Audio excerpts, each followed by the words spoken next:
que tenemos en el país. Vamos a reflexionar un poco de eso con un periodista, analista político y ahora candidato al Congreso, don Fernando Rospigliosi, va con el número 7 en la lista de Fuerza Popular. Fernando, ¿cómo está usted? Muy buenas tardes. Hola Rubén, buenas tardes a ti y a todos tus televidentes. Muchas gracias por la entrevista. Has tuiteado algo con relación al señor Málaga, ¿no? Sí, realmente es indignante lo que este individuo está haciendo. Esto que tú relatas, por ejemplo, que dice que al dueño del Chifa le pusieron la vacuna, es decir, contribuyeron a salvarle la vida. Es lo más preciado que tiene un ser humano a cambio de que les lleve comida, de que ya coman Burger King. Es realmente una burla de la inteligencia de los peruanos. Este señor se está burlando de todos nosotros y se cree además impune, ¿no? Porque si no se creyera impune no diría estas barbaridades, trataría de elaborar una coartada, una historia, una mentira mejor hecha, pero dice cualquier estupidez porque supongo que cree que tiene protección en las más altas esferas judiciales, ¿no? Es vergonzoso. Y lo que hizo con la hija también, trajo a la hija de Europa, la vacunó y al día siguiente de recibir la segunda dosis fue. Es decir, realmente ya no hay palabras para describir la indignación que tenemos todos los peruanos con esta gentuza. ¿Es la misma impunidad que Somos Perú cree que Vizcarra tiene? Claro, claro, por supuesto. Es decir, es increíble que Vizcarra siga paseándose por las calles, siga haciendo su campaña política, siga mintiendo con todo descaro, a pesar de todo lo que le conocemos, ¿no? Desde lo que ya viene desde hace algún tiempo, la investigación del fiscal Germán Juárez sobre el caso de Moquegua, donde hay evidentes indicios de corrupción, lo de Richard Swing, en fin, todas las cosas que sabemos que ha hecho este sinvergüenza, y a esto se suma esto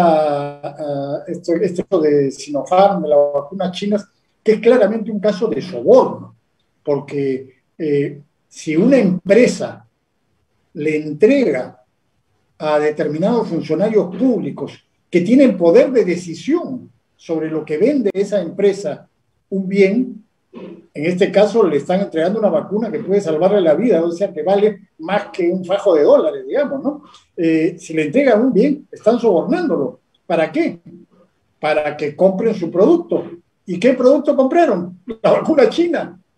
Y hemos visto cómo el año pasado sacaron del camino, no quisieron comprar vacunas que podían haber salvado la vida a miles y miles de peruanos. La vacuna Pfizer, la vacuna Sputnik, es decir, han habido varios ofrecimientos de vacunas que en muchos casos son más eficaces que la vacuna china, cuestan menos y los rechazaron con pretextos absurdos, con pretextos realmente ridículos. Y entonces resulta que la empresa los había sobornado. Ya la cosa ya tiene un nivel de crimen inaudito, porque aquí no solamente se están robando dinero del pueblo, sino que están matando literalmente en al estos pueblo. Momentos, hubiéramos podido tener vacunas desde antes. Fernando, en estos momentos se podría pensar que el cierre del Congreso de Martín Vizcarra, en ese momento, para mí justificado, la propia Keiko Fujimori ha dicho que efectivamente ellos priorizaron una gestión de confrontación innecesaria, prácticamente está reconociendo que cerraron bien el Congreso, ¿lo tenía calculado para tapar todas las cosas que tenía atrás? Yo creo que sí, sin ninguna duda. O sea, el cierre del Congreso el año 2019, el 30 de diciembre del año 2019, fue absolutamente injustificado desde el punto de vista político y desde el punto de vista legal.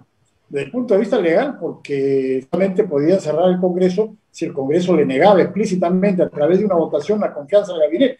El Congreso no le negó la confianza al gabinete, al contrario, votaron a favor de darle la confianza al gabinete. O sea, fue ilegal. Pero desde el punto de vista político, a lo que le tenía miedo Vizcarra era las posibles investigaciones que podían venir en el Congreso, porque ya tenía controlada enero del año 2019 la Fiscalía, que es la que tiene un poder inmenso ahora en el, ya, en el cálculo de Vizcarra, sí, pues tenía una álgebra política, pero el fujimorismo en el Congreso mayoritario en ese momento le dio la justificación.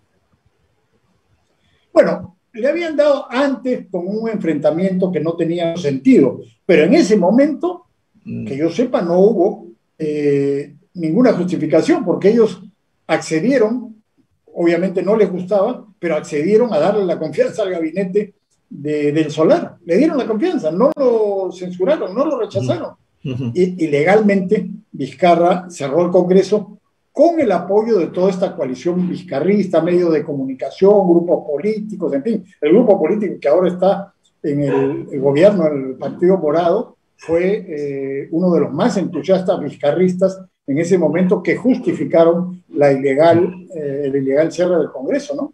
Correcto. Mejor pasemos ahora hacia futuro, pasemos a discutir o a escuchar los planteamientos que llevas al Congreso de la República. Me imagino que el tema de la reforma policial, el tema de la reforma de los servicios de inteligencia en nuestro país van a ser una prioridad. Por supuesto. Mira, en primer lugar, te digo que yo por primera vez en mi vida estoy participando en una campaña electoral, soy candidato, porque yo tengo una preocupación muy grande, que es la amenaza izquierdista y populista que tenemos en este momento en el Perú. Yo creo que ese es el principal peligro. Izquierdismo y populismo significa caer en una situación como la de Venezuela. Ese es el punto. Hoy día tenemos más de 1 millón de venezolanos en el Perú que han huido de una dictadura corrupta y que está hambriando a su pueblo. Esta gente sale despavorida de su país a venir al Perú, a vivir en condiciones precarias, porque la situación de allá es pésima. ¿Y por qué? Porque hay un gobierno izquierdista y populista. Entonces, ese es el peligro principal y creo que tenemos que evitarlo en estas elecciones. Ya hay como media docena de candidatos que tienen esa tendencia. Para reconocerlos hay que preguntar, por ejemplo, ¿usted quiere cambiar la Constitución? ¿Con qué empezó Chávez allá el año 1999? Dijo, vamos a cambiar la Constitución para mejorar las cosas. Por supuesto, los condujo a la situación en que está Venezuela ahora. Cuando los electores miren a un candidato decir hay que cambiar la Constitución, miren el espejo de Venezuela. Ahora, concretamente, con lo que tú me preguntas, mi principal tema es sin duda el de la seguridad. Yo he sido un par de veces ministro del Interior y conozco algo de este asunto. En tema de seguridad ciudadana, lo más importante, en mi opinión, es el delito callejero. Es decir, el robo, el arrebato, cuando te roban el celular, cuando te roban la cartera, ese tipo de cosas son los que más nos preocupan a los peruanos. Sobre todo porque se están convirtiendo cada vez más en delitos violentos. Muchas veces para robarte el celular o la cartera te pegan un balazo o una cuchillada y te pueden matar o dejar malherido. Entonces, eso es lo principal que tenemos que combatir. Para eso hay que fortalecer las comisarías, hay que fortalecer la investigación criminal en las comisarías. Los policías son muy buenos, los detectives policías son muy buenos en su trabajo. El otro día vimos cómo, por ejemplo, robaron una joyería en el Jirón de la Unión. A las pocas horas, los detectives de la DIRINCRI capturaron a los delincuentes. Ese es un delito mayor, pero en delito callejero la policía puede hacer eso también. No las grandes unidades que están dedicadas a esos delitos mayores, pero sí las pequeñas unidades que están en las comisarías. Hay que fortalecerlas, hay que aumentar el número de detectives y la calidad de los detectives en las comisarías. En segundo lugar, el patrullaje inteligente, que significa que hay que patrullar los puntos calientes, pero para patrullar los puntos calientes se requiere mapa del delito, y prácticamente no hay mapas del delito actualizados. ¿Por qué? Porque la gente no denuncia. ¿Y por qué no denuncian? Porque no confían en la policía. Una precisión, Fernando.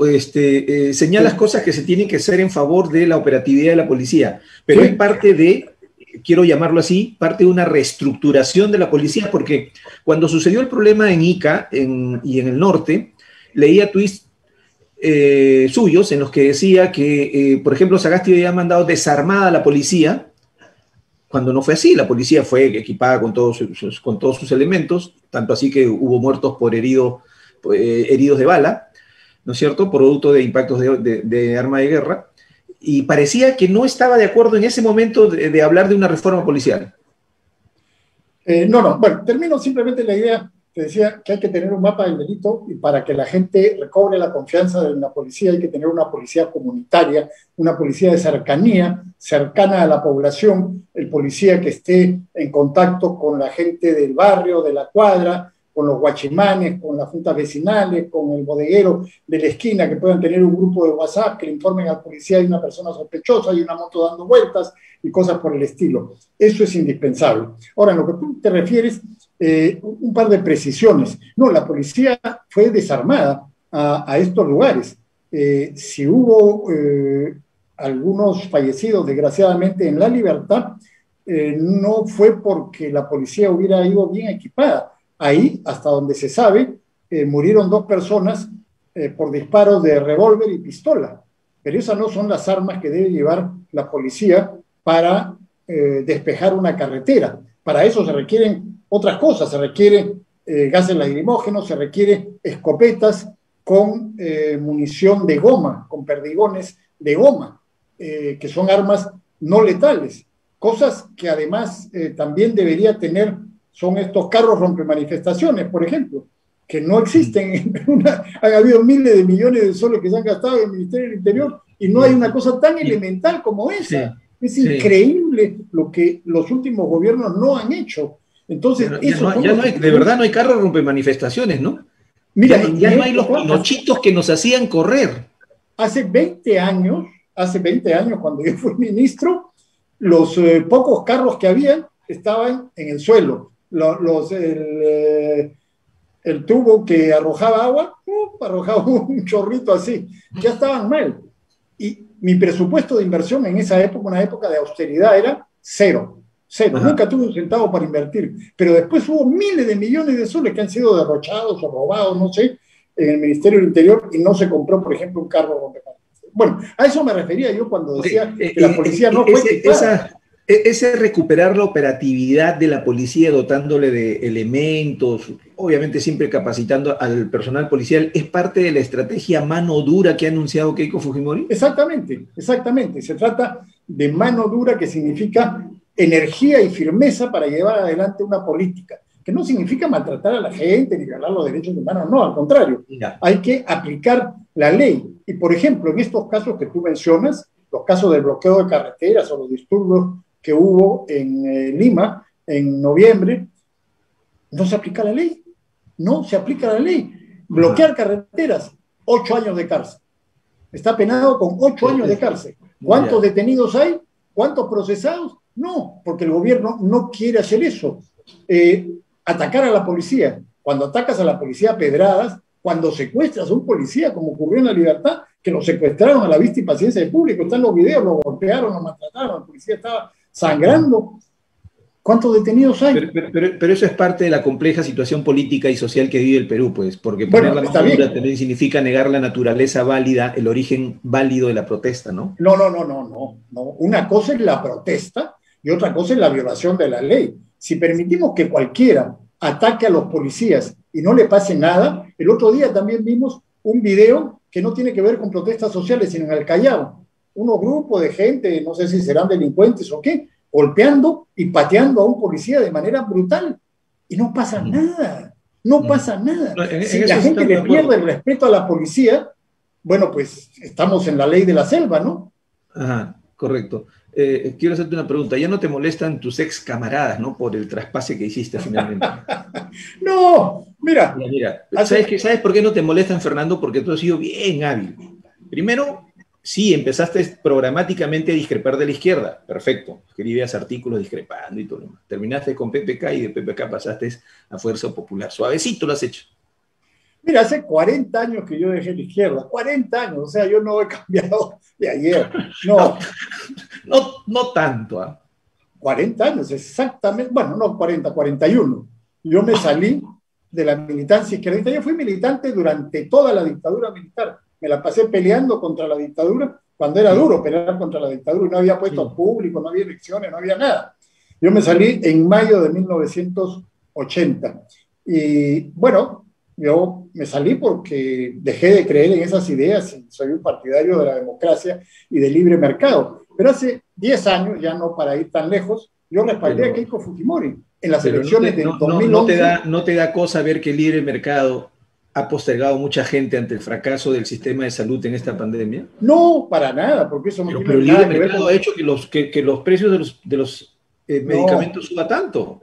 el libre mercado no tiene nada que ver con eso. Una cosa es la gestión de la crisis, o sea, el Pero, Estado peruano ha sido, el Estado peruano que hemos tenido el año pasado, ha sido el Estado más rico que ha habido en los últimos, no décadas, sino siglos, gracias al libre mercado, gracias a que las empresas prosperaban, los ciudadanos prosperaban y pagaban impuestos, y el Estado tenía mucho dinero. Ahora, ya, o sea, si que el el Estado Estado tiene debió haber una mala entrado gestión, y ¿qué? si el Estado tiene una mala gestión, si hay gente Pero incompetente, el Estado no puede entrar, el actual Estado, por la constitución que tenemos, no puede entrar a ese control de precios, no le puede decir a la farmacia no vendas ese no, precio. bueno, yo recuerdo, no sé si tú recuerdas, pero yo sí, cuando hemos tenido control de precios en el gobierno de Velasco Alvarado y de Morales Bermúdez, lo que había era un mercado negro brutal y no podías conseguir nada. Y cuando hemos tenido un control de precios en el gobierno primero de Alan García, en los años 80, había un mercado negro brutal y los precios, claro, los precios controlados, te costaba uno, pero el precio de la verdad, el precio que tú tenías que pagar para conseguir ese mismo producto te costaba 10. O sea, el control de precios es la hiperinflación y el desastre. Eso es absurdo. Lo que necesitas es tener competencia. O sea, ¿por qué no hay oxígeno? Porque hay gente en el Estado que son incompetentes. No han dejado que entre la empresa privada, no han dejado que la empresa privada done oxígeno cuando podía haberlo hecho, no han dejado que se pongan plantas, es decir, ahora le están pidiendo a Chile que nos regale oxígeno. En el caso de Óscar Ugarte no es que no haya dejado, ¿no? Sino que más bien hizo Ugarte, algo para que se quedaran solo dos. Yo subió al 99% el nivel de pobreza del oxígeno. Eso fue hace 10 años, en efecto, pero lo que ha ocurrido el año pasado, cuando estalla la crisis, por ejemplo, cuando Zamora y Ceballos, estos ministros izquierdistas de Vizcarra, rechazaban las donaciones de oxígeno. Después, ¿qué hicieron? Ha salido en los reportajes, por favor.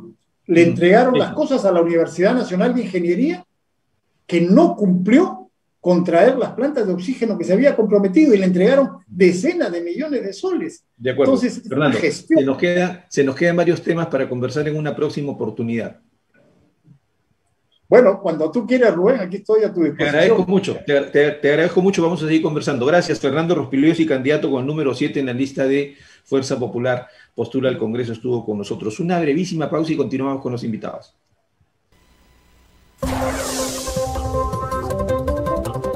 Esas son las principales informaciones en RCI. Danto Cerzo, vocero de salud, indicó que los parques son los nuevos focos de contagio.